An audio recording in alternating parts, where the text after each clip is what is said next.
Can I joke the effect of church? Are you not joking? You are joking. Because say much is you show he today nango bala and another 10 million, 5 million, 3 million, 11 million, 15 million from 100,000, 70,000 as of January, February last year. All those people now for do just jum hobo do you for do jelu no for do jewe achieve so many things. Yeah, Emana Oga Ukuri for those audio.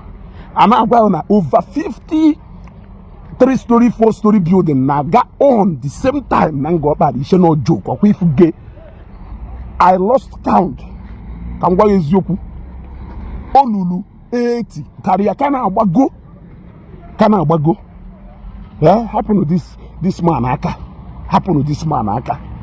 Happen to this man aka. Ni yeme mu ifo na eme. Onwo godu nke na eme mewe kwa nkegu. Ndị Igbo chọrọ ife ọkanko. Ohofu onye.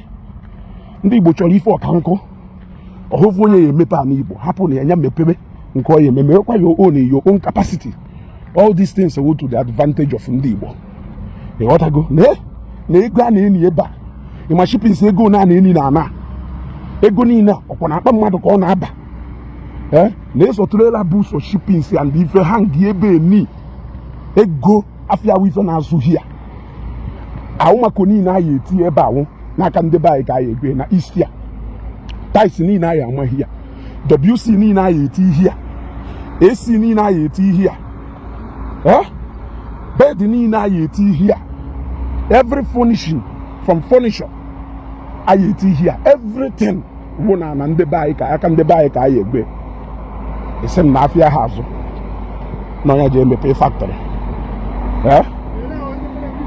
si je emepe factory one factory kalele nka tell me leso trailer leso tipa ndị mmadụ a na-ebubata material afia na azụ ego na-aba ndị mmadụ na-amụ ma ho di economy gbadata na South East ifa ife Madonna University melu ebe ni na obago as a private university ife Nnamdi Azikiwe University melu na Ọka ife Anambra State University melu gbara ya ife Nkuri mepelu na uri ha anụ maka na ife nke a melu na nga ọkpala tata ụwa niile na anụ maka nga ọkpala obago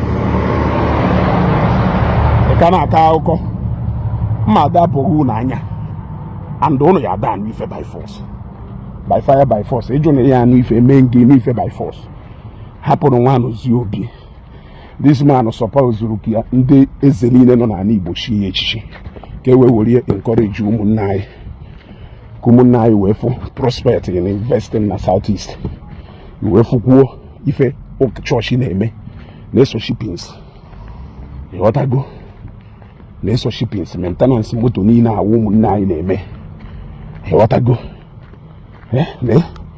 na entrance for ya na-eso shippings aka gbala agba na-eso trailer kwụ akwụ na-eso trailer kwụ akwụ ndị ka ya agbapụ ị na-aka akụkọ biko ndị mmadụ ka m bịa ndị mmadụ ọlụ na-aga agwa blọkụ na-ejigoro wee mee fence ọ na mgbagolo ebe a ifo perimeter fencing for those people ndị aghọta ife a na-ekwu ọhọgwụ ebe a ka church auditorium duo for ndị bịara ebe a last time ọhọgwụ ebe a ka church auditorium duo church auditorium and ụfọdụ ife side ebe ahụ emelu program ọhọgwụ ebe ahụ but still in the same area but ihe ka ya agba like minutes from ebe a wee ruo ebe ahụ bịara last time ị ka ya agba like ebe less than 3-4-5 minutes eji blọkụ na-eso blọkụ na efe nsi gbagowelu mpụwa kịta ọwụ n'ihe n'anya ndị bịara ebe a last time nwere ike icheta red zinc na-afụ zoom ebe ni ifu red zinc ya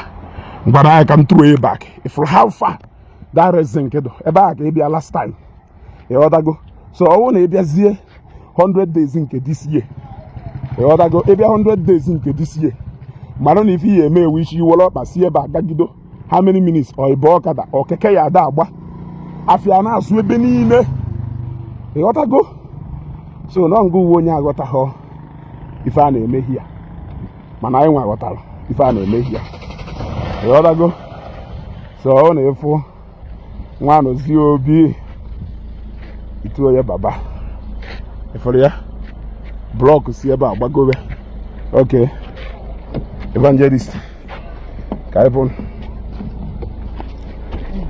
ka ewo